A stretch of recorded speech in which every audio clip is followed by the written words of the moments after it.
how to stand up for yourself as a siren with warmth. If it's okay, I'm going to get this started because I am experiencing this right now. In the process of experiencing this in this last 2 weeks, how loath I am to stand up for myself, how not ingrained in me that is, how foreign that is to me, that I keep actually remembering the moments where I want to judge myself for not standing up for myself. And I think that's what happens to so many of us. So many of you out there are so busy judging yourself for the moments when you didn't do something that later on you wish you had. And it's almost always listening to your own self. Why didn't I pick up on that? Why didn't I stand up for myself? And we are mistakenly using the word boundaries for that. It has nothing to do with boundaries because I think that compounds the problem. At least the standard way of seeing boundaries is kind of out here. In the mantra boundaries, I use the word. And I see the boundaries as a much more internal structure where you know where you are and where all the external stuff happens. So there's just a different word for them, and they move. Boundaries move because you expand and you take in new ideas and you don't want to block stuff out. So there's no wall there. It's not a wall.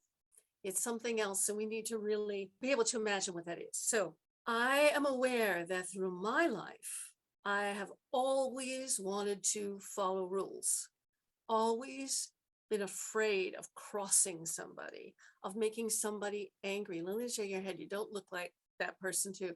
The fear envelops me depending on the state of my emotional and nervous system. But throughout my life, the memories I have is me as when I began to shut down around 9 years old, really began to shut down and like that. It all came down to who is me and who is them? Who is my mother? Who is my father? Who am I? What am I? Do I have an opinion? Do I have a feeling? Do I have a sense?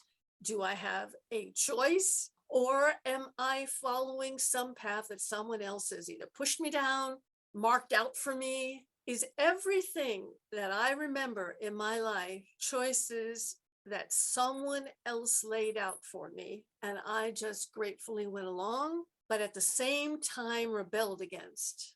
Not enough to go rebellion, but enough to go, I don't want to do that.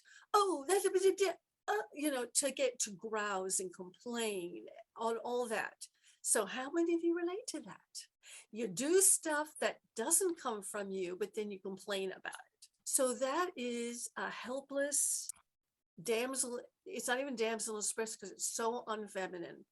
It is a specific thing that almost all of us have been trapped in almost all of our lives, of yielding to authority or rebelling against authority. And that is what identifies teenage years. But when we just keep dragging it on as women because we have not experienced power. So this whole experience is being able to find the place where I know what path to go down, not because I think that it makes sense, but because it feels right. And feeling right is not that, it feels right to go with that guy who's going to treat me badly because that's what I'm used to. Differentiating that right feeling, I'm safe because he won't love me. I won't get caught in intimacy. That is where most of us are. Or this feels right, not because it feels easy or not scary, but because it feels like it's leading to what I want. And that is so clearly not something we are ever taught to think about. Have I ever felt unmotivated while being in love? I used to have a very successful. Yeah. It gives you that moment to completely disown yourself when you fall in love. But that is, what is it? A welcome distraction? It relieves all the pressure. Or does it actually go, hey, this feels good.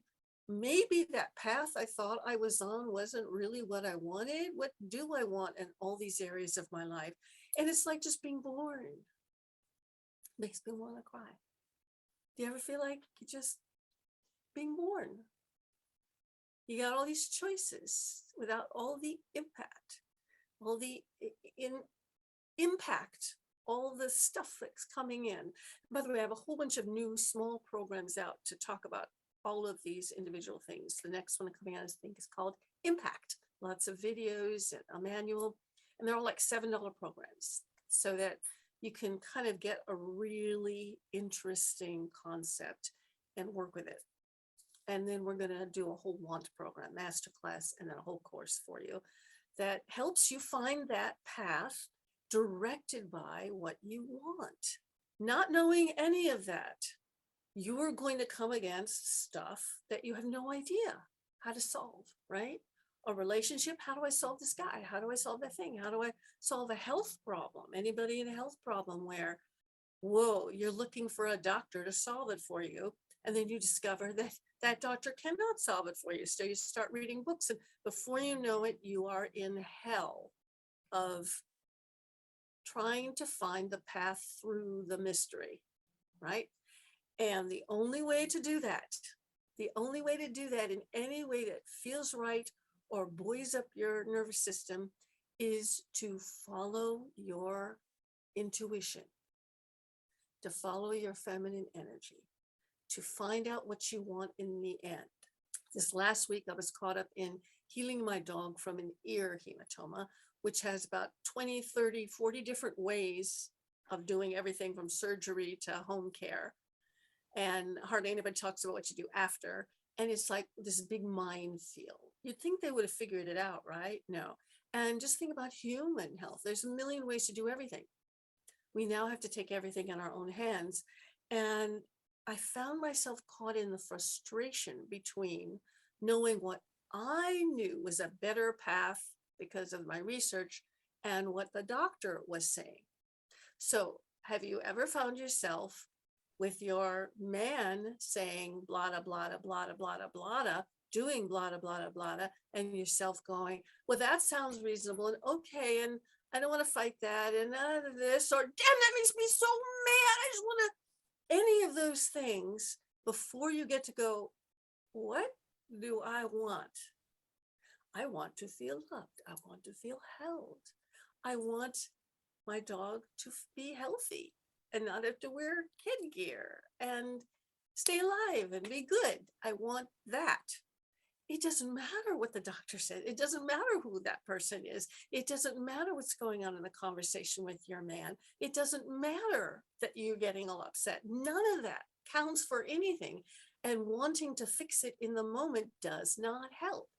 You just need to simply get on the path marked. That's what I want. And you will find your way through. One Google search will lead to another. One person will lead you to another. One doctor will lead you to another. One Facebook group person will lead you to something. And you have to be able, and this is the part that's hard. This is the part that's hard for everybody, is to handle all of this information. There is so much information to be had. The concept of a bigger entity, God, or whatever you find bigger, the tree, that is at once a calming, simple, loving solution to everything. And then when all of a sudden you fall off that and go into something small, you wonder how you could ever get back to that spacious feeling where you can trust yourself. And those are the parts that we all need help in. In order to stand up for myself, think I have to stand up for myself. That is not what counts.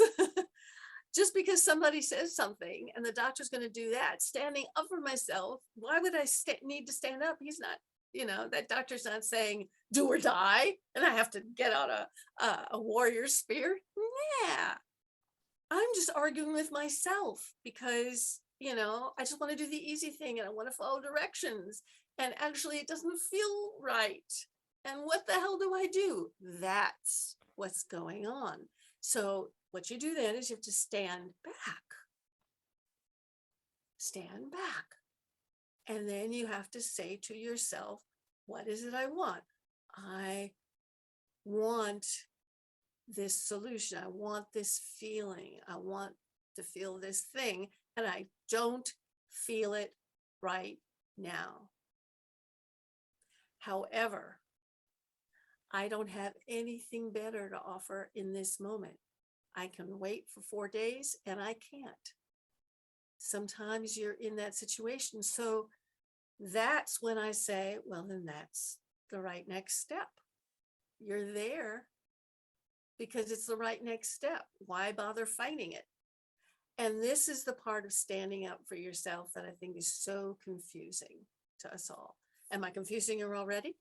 So standing up for yourself is simply, it's not a reaction of anger or of how dare you, or a defense. It's not a shield. It's not a spear.